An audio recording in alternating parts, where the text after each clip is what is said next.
Since you are specialized, if I may say, in the philosophy of culture, and Culture. you have, I think you have explored like the length and breadth of every culture here in the Northeast. Right. And what do you see, and how do you see, the different culture here in Northeast? In particular, the cultures, let's say in Meghalaya, that you've spent most of your time here.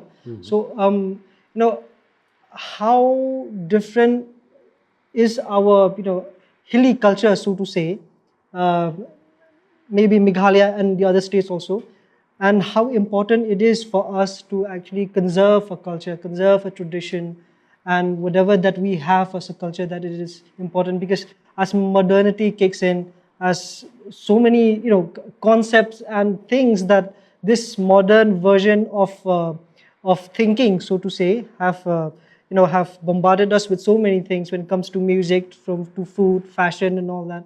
How important is it for us to actually conserve and to make it sustainable in a way in our society, sir?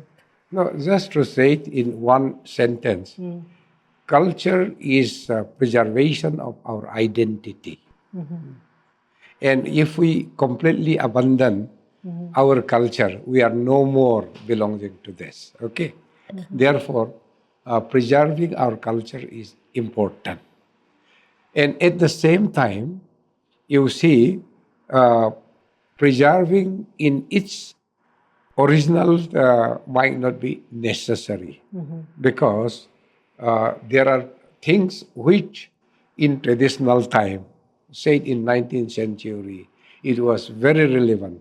But in modern time, those things are not relevant. And in this modern language, outdated. There are many practices of this nature in culture.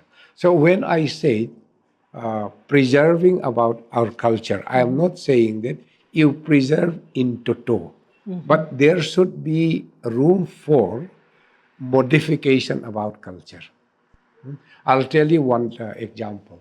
In my culture, you see, if the child of my sister died, for example, and those people who come to condole us, we offer beers, rice beer, Rice bin. rice beer.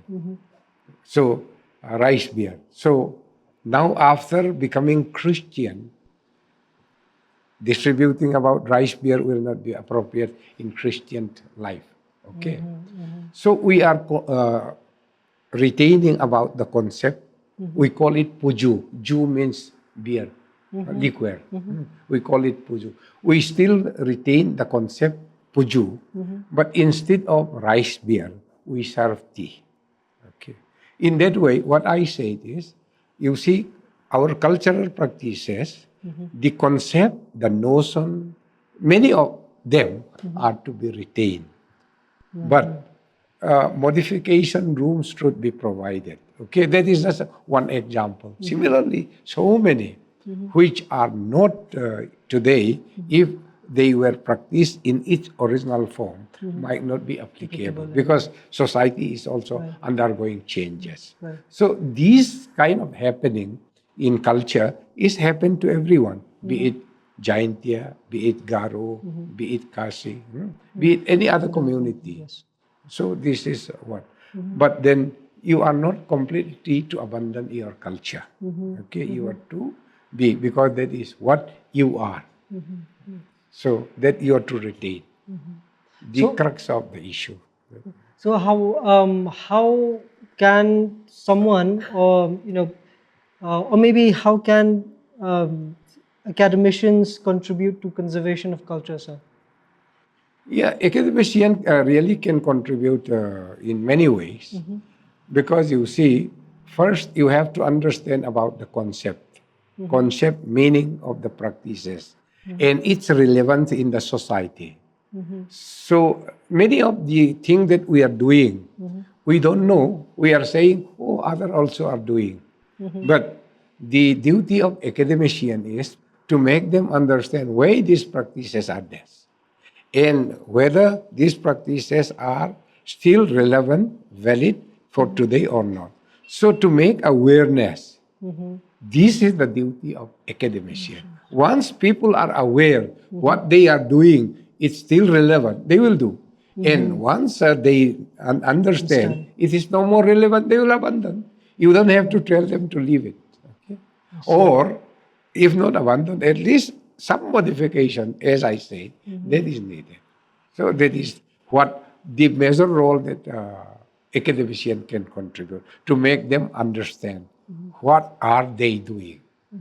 This is So in terms of change that you must have seen in your lifetime, yes. when it comes to culture, how much have we changed in the way that we, in the way that we look at things, in our perspective of things, and all that, and also, let's say, the coming of modernity, the coming of technology, and especially now in the digital age and space here.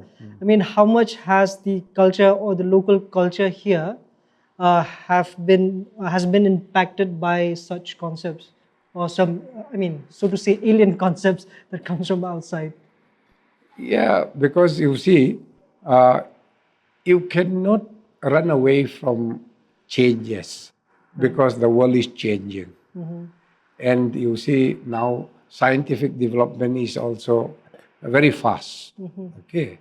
So changes are bound to come in one's life, and it comes.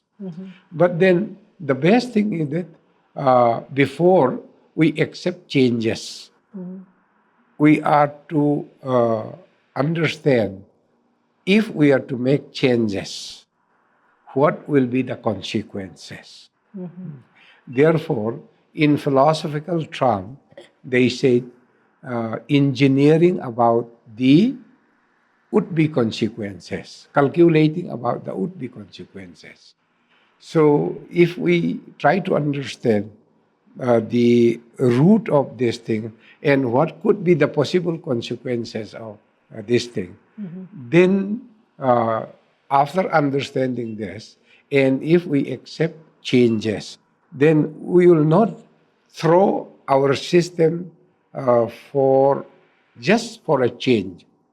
We will make it change according to the need of the society. Requirement, yes. That is important I see. because change. For example, now if you ask, for example, Kasi young people, you just wear everywhere ginseng. Will they do that? They will not do. Okay, but then this Western tradition or Punjabi tradition, kurti and all, these are acceptable. These are change. But then this does not take away your identity. Okay, you are still a Kasi, you are still a giant.